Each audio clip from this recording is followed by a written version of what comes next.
So I'm sitting in the lobby outside a large lecture hall where I introduced a program that Leon Chen, who is standing behind me, and I started when we started KAI Pharmaceuticals.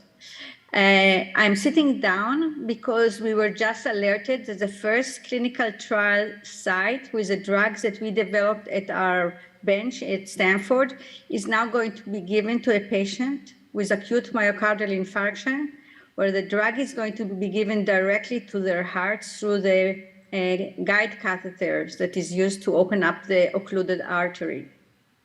I'm sitting down because I couldn't stand up.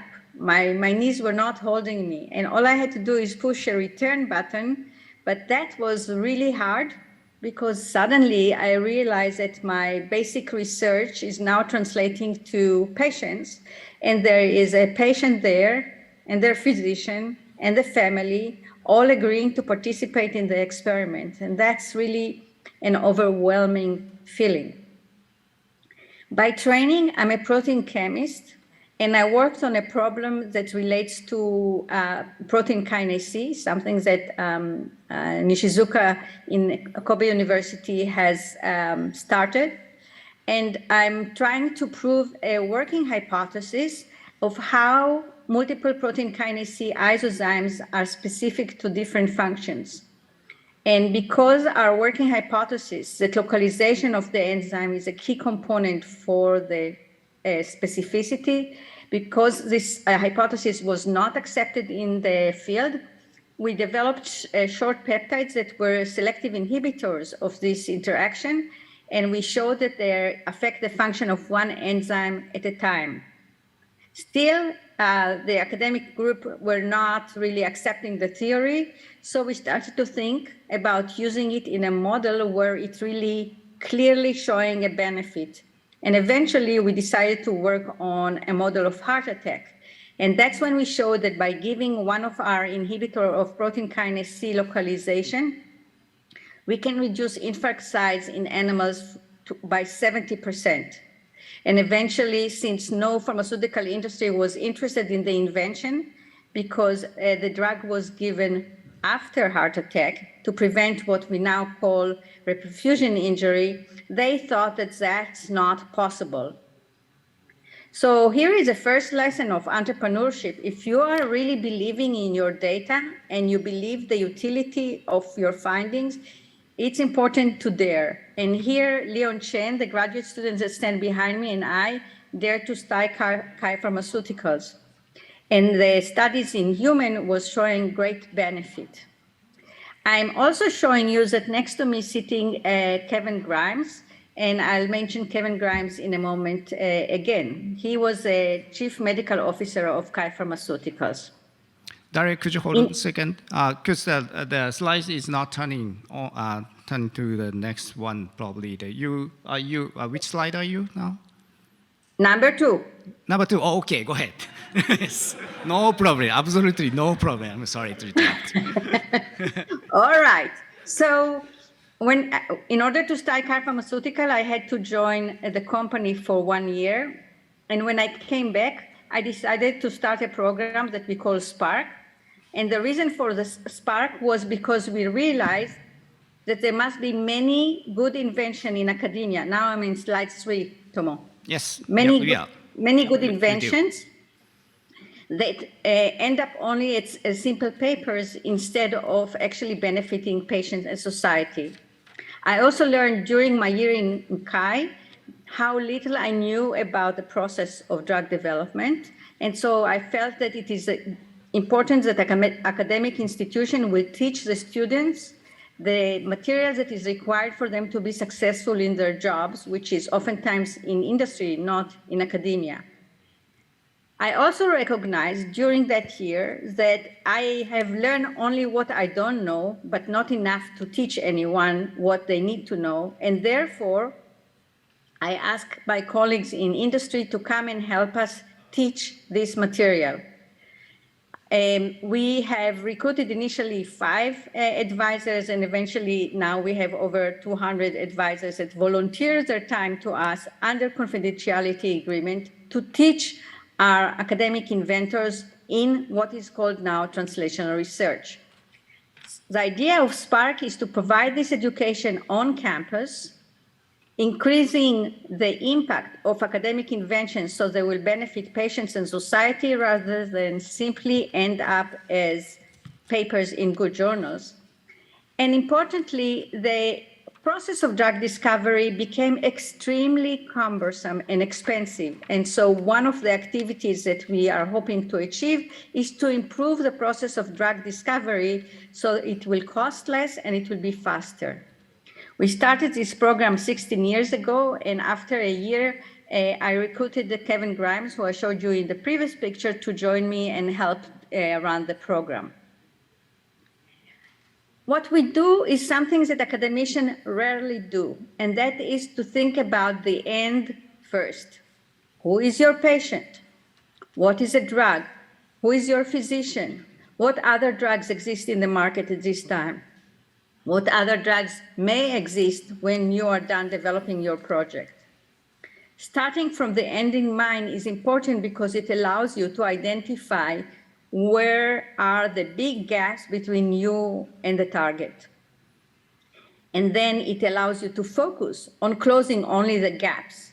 We in academia do not tend to do that. We tend to try to enhance our previous findings, and perhaps seeing something interesting, we try to then follow that observation rather than realize that we have a path to walk through.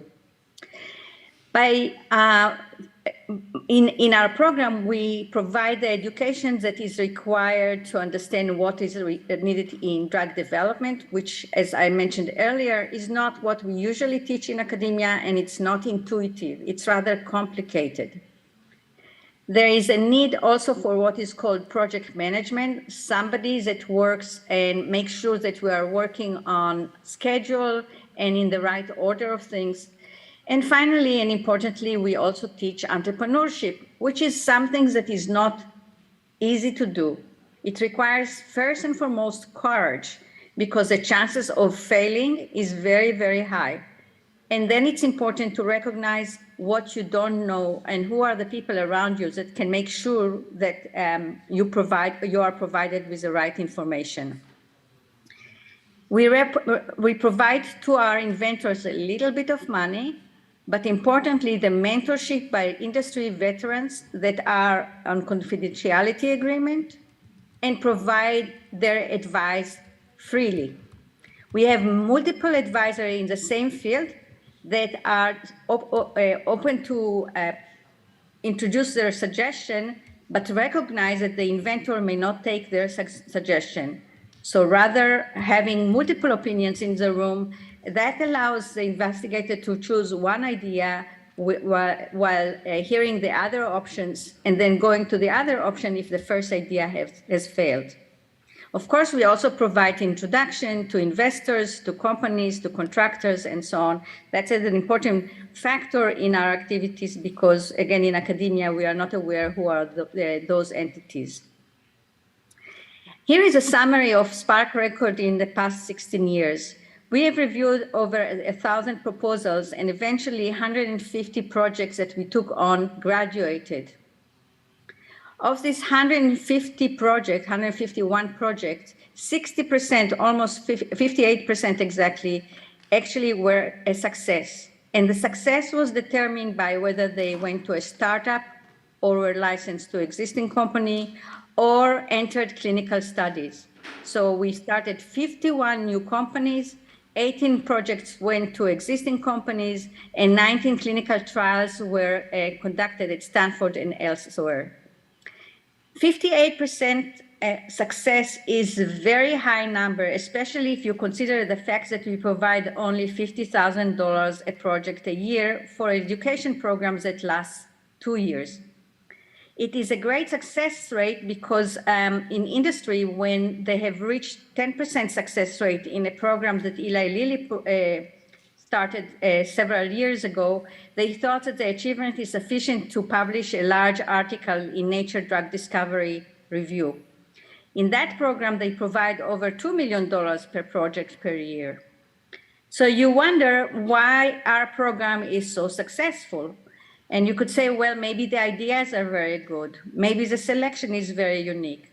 Maybe other components are important. And I can tell you that the main reason for the success is really the format that we have created, which is multiple advisors in the room working in real time with a project on a regular basis for a couple of years. It allows the academician to keep the out-of-the-box ideas, and it allows the industry to provide real-world experience. And so what is the economic impact of our program? Of the $50,000 a project a year over the 16 years, the companies raised $415 million. They have also partnership with existing companies, and also few went public. The impact of our program in the Bay Area was $1.3 billion. So if we think about, for example, Kyoto area, where you want to build a new industry, that translates to a huge economic impact. And in fact, we were recognized by Economy Award for our impact on the ecosystem. And we won over Deerfield and CERN, two programs that had more than $1 billion investment in their projects. As I said, the key component was the structures that we provided within academia to this project prior to their leaving our program. Here are some of the projects and some of the partners. I just want to mention here Astellas that partnered with Oration Biotech with the program that treats eardrum perforation. About 8 years ago, Taiwan has showed interest in developing Spark in Taiwan, and as a result of their success, other countries picked it up, and now we have Spark in over 25 countries on all continents, from Africa to North America to Europe, and of course also in Japan. As you know, Tomo is running the program in Tsukuba University, and there is a program in Kyoto, Osaka, but also in other countries. So now we have academicians who become familiar in translation research and in drug development. They are all with the same goal, to make sure that academic inventions actually translates to something that benefits patients and society. We are a network of translation researchers. And one of our goals in Spark Global is to be impactful globally. Before I go into the benefit of the global network, I want to mention that Global Spark also has won quite a few awards. And of course, I want to mention the awards that Tsukuba University got from the Japan Patent Office for IP Base Award. And of course, and very related to my next slide, is what happened in Africa. I have to say that when we suggested for some of the universities in Africa to build a Spark program, other colleagues said, why are you starting a Spark program in Africa? Perhaps they need other things. I feel that this attitude is incorrect, that inventions and good ideas are not geographically restricted, and Africa has a lot to offer. I just want to mention Spark co-director in Africa, Dr. Tulio de Oliveira, of whom you may have heard, because he was the one that led the effort to identify all the COVID variants, including starting with Beta and Gamma and Delta importantly, and then of course the Omicron. So he has been in the news on Nature pages and so on again and again. He is a co-director of Spark in Kuala Zulu-Natal, not the main university, not the first-rate university in South Africa, but definitely an amazing effort that they have led for the benefit of the world. So as you remember, 2 years ago, almost 3 years ago now, we were all stuck at home. There was, at least Stanford was closed. I'm sure also some universities in Japan were, and we were facing with COVID-19 and the need to have prevention from this or treatment for this pandemic. So I thought that perhaps this is a time to see whether our network of translational researchers can provide benefit and can work together on this problem. I contacted all the directors in all the countries and told them that perhaps our advisors can help them if their projects require certain expertise that they don't have locally. And I got 15 global projects that asked for help, and I'm going to tell you of one of them because that one I actually took an active role in leading. The idea came from Australia, and by a researcher called Michael Wallach, who is a co-director of Spark Australia. And his idea was that if you immunize hens, the antibodies concentrate in the yolk of the eggs, and those antibodies can be used as prophylaxis for whatever the chicken was immunized with. So this is a very easy way to provide a transient prophylaxis, for example, in form of nose drops, the main entry site for the virus to our bodies through the ACE receptor. So the idea was to immunize the hen with a protein from the virus envelope, the fragment of the S1 protein, and then purify these antibodies and use them as preventive measure. I'm aware that in Japan there is an effort already in making IgY used for other indications, including gingivitis and so on. And they are made not from chickens, but actually from ostrich, but it's the same principle exactly. So the idea is that antibodies that were raised against the receptor binding domain in the virus S1 protein can compete with the binding of the virus to the receptors and therefore provide some protection to the nose for a few hours. We knew that those antibodies are safe not only because most humans consume eggs and sometimes raw eggs, but also because there were studies done in patients with cystic fibrosis that were shown to be safe even after 10 years.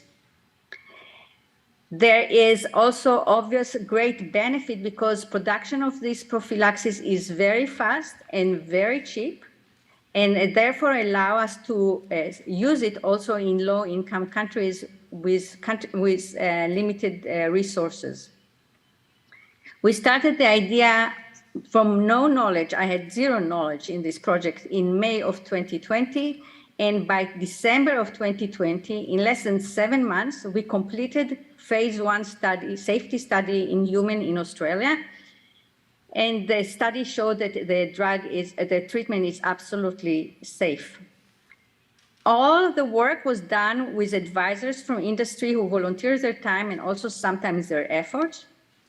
And all of that was done at the highest quality according to all the rules of FDA and ethics.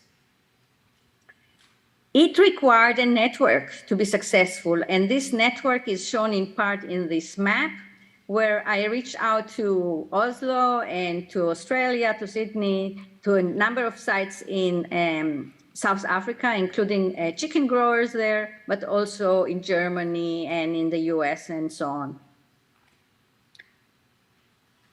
The idea of using such prophylaxis appeared. We suggested it earlier on, and including suggesting it to the Army in the US, a program that is called BARDA, but they told us it's not needed because the vaccine is around the corner. So we're talking about December 2020, and vaccine was still not around the corner. It was only in February or March that we started to see vaccine. But importantly, if you look at global, at the immunization in the whole world, you see that in low-income countries, vaccination is around 10% or less. So we have to remember that the world is flat. In other words, if there is still epidemic anywhere in the world, the pandemic will not stop. And here we have a very simple and cheap way to provide protection. And so we are really keen to see perhaps a non-for-profit organization that will help us take this forward. This is also going to be useful for any other airborne virus that is a threat for epidemic or pandemic. it will take about 6 weeks maximum from the time that you identify the virus to the time that you have already local protection using these nasal drops that will last for a few hours every time. And I just flew to Israel, and I can tell you that I would have been very happy to have nose drops given me at the airport instead of wearing, or in addition to wearing the masks through the whole flight of 14 hours. So I think having such nose drops would be useful. For years, since I was introduced to this idea, I said that the advantage is also that you can make it in very low resource countries. And so finally, I decided to actually test it. I started a short course for undergraduate students at Stanford, first-year undergraduate students, when they were at home. We had 6 students that met every Monday night and worked on purifying the IgY, the antibodies that are concentrated in the egg yolks, using household ingredients. So they used vinegar, salt, baking soda, and boiled water, and managed to purify IgY to homogeneity, even better than the commercial purification. There was one more element that they needed to invent, and that was a centrifuge. So they tried all sorts of solutions for the centrifuge, including using their bicycles upside down and so on. And finally, they realized that in order to get the right force, they can use food processor, but they needed to use a special adapter to help the centrifuge actually hold the test tubes to precipitate the antibodies. We wrote a paper in which we showed that a kit like that can be prepared and stored anywhere in the country, and those kits can be sent to places where a new epidemic starts to rise. And locally, in a place where you only have electricity and no other resources, no sophisticated labs, people can make purified IgY for their own consumption. In fact, by injecting the hens that they have in their own courtyard, each egg contains enough material for protection for the whole family. So that could be a very important solution to prevent further spread of airborne viruses that are a threat for epidemic or pandemic. We published this paper on the kit that the students prepared using their household ingredients in the Journal of Global Health. And in October, I'm going to the World Health Summit and the WHO meeting in Berlin with the hopes that I can convince some authority to adopt this procedure. So the formula for success of Spark is that we meet on a regular basis. We allow all ideas to be floating by the academician and the industry experts. Importantly, there is no hierarchy, so any idea is raised. And importantly, also, we don't try to reach a consensus. Consensus is oftentimes the reason why a project fails, because you take only what you tried before, and oftentimes the solution is something that no one has tried previously. And of course, we learn not only from successes, but importantly from failures within Spark and by the advisors from their own companies. We published this work in and a little bit of a guide in a book that was published also now in Japanese. We are now working on the next edition that hopefully will be out in a few months. And importantly, this book is available for anyone who is interested in purchasing. We have not received any money for it, so I can advertise it here.